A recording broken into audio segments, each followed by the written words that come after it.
Hello students, I am your Shashi ma'am. Here I bring for you an easy education system. बच्चों आज हम करेंगे area of circle. जैसा कि हमारी लास्ट क्लास से मैंने आपको बताया था कि वृत्त से संबंधित क्षेत्रफल करने के लिए या एरिया टू रिलेटेड सर्कल करने के लिए हमें क्या पता होना चाहिए। सबसे पहले हमें पता होना चाहिए कि सर्कल का जो एरिया है वो और सर्कल का पेरीमीटर क्या डिफरेंस है दोनों में, और दोनों को हम कैसे कैलकुलेट कर सकते हैं। ठीक है, तो जैसा कि आप देख रहे हैं यहाँ पे मैंने एरिया ऑफ सर्कल का फार्मूला लिखा है पाई आर स्क्वायर। अब ये बनता कैसे है एरिया का फार्मूला, वो मैं आज आपको समझाऊंगी।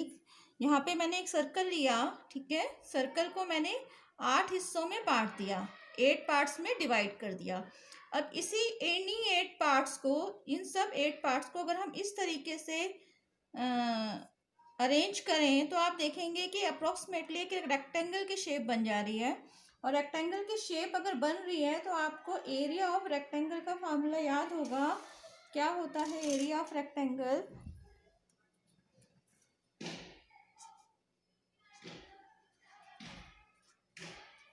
एरिया ऑफ रेक्टेंगल का फार्मूला होता है L इंटू पी। ठीक है, अप्रोक्सीमेटली हम ले रहे हैं इसको रेक्टेंगल, क्योंकि सेम बिल्कुल एग्जैक्ट फिगर नहीं होगी, नियरली होगा। ठीक है, तो हमें पता है कि perimeter of circle, last class में मैंने आपको समझाया था पेरीमीटर ऑफ सर्कल का फार्मूला क्या होता है।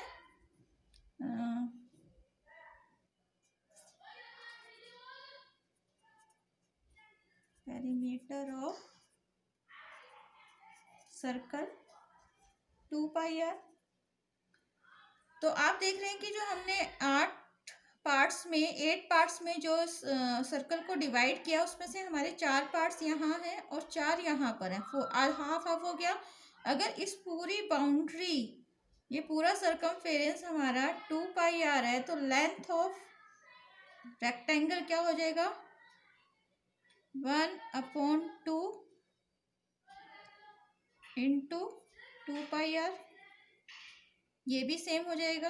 अब इसको अगर हम सोल्व करें तो लेंथ कितनी होगी 1/2 इंटू 2 पाई आर, कितना हो गया,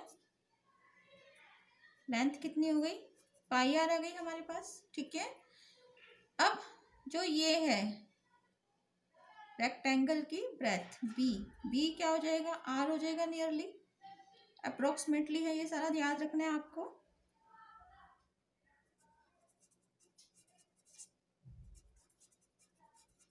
ठीक है, अब हम जब इसका एरिया ऑफ रेक्टेंगल निकालेंगे तो एरिया ऑफ रेक्टेंगल का फार्मूला L इंटू बी था, तो क्या हो जाएगा पाई आर इंटू आर, क्या फार्मूला बना पाई आर स्क्वायर, यही फार्मूला है।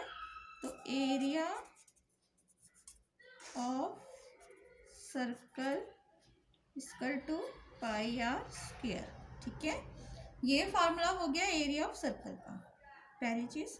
दूसरा बच्चों, आपको ये समझना बहुत जरूरी है कि जब भी हम मेंसुरेशन कर रहे हैं, मतलब एरिया रिलेटेड टू सर्कल्स कर रहे हैं, या मान लीजिए हम कुछ भी कैलकुलेट कर रहे हैं रिलेटेड टू शेप्स, तो हमें पता होना चाहिए कि पेरीमीटर और एरिया के बीच में जो डिफरेंस है वो क्या है।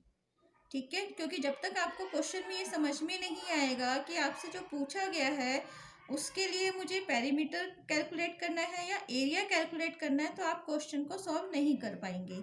मैक्सिमम बच्चों के साथ यही प्रॉब्लम होती है कि उनको फार्मूला पता होता है लेकिन उन्हें क्वेश्चन को पढ़ने के बाद समझ में नहीं आता कि उन्हें यहाँ पर कौन सा फार्मूला लगाना है। ठीक है, तो आपको क्या समझना है, एरिया। अब जैसा कि मैंने लिखा है area is the reason bounded by the shape, कोई भी शेप हो सकते हैं। अब हम सर्कल की बात करें तो सर्कल ही लेंगे, मान लो ये हमारे पास सर्कल है।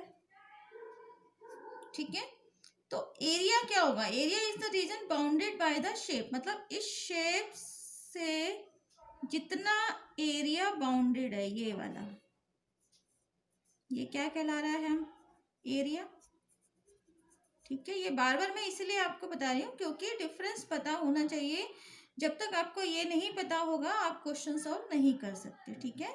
और perimeter, perimeter is defined as the total distance around the shape, मतलब शेप के जो ये बाउंड्री है इसका, अगर ये इसका आप सारा सम ले लें, मतलब ये सारा टोटल डिस्टेंस, मान लीजिए हमने यहाँ से चलना स्टार्ट किया और यहाँ से आप आ रहे हैं, यहाँ से यहाँ से यहाँ से यहाँ से यहाँ से, तो इस पूरे डिस्टेंस को जो हम नापेंगे, जो पूरा डिस्टेंस का मेजरमेंट होगा वो क्या कहलाएगा, पेरीमीटर कहलाएगा, ठीक है। तो ये डिफरेंस आपको समझ में आना चाहिए क्योंकि 12.1 एक्सरसाइज आप तभी कर पाएंगे अगर आपको ये सारी जो टर्म्स हैं सर्कल्स की वो आपको पता होंगी, ठीक है। नेक्स्ट क्लास में मैं आपको और डिटेल में समझाऊंगी जो आपको 12.2 एक्सरसाइज के लिए ज़रूरी होगा। उम्मीद करती हूँ आपको समझ में आया होगा। Thanks a lot.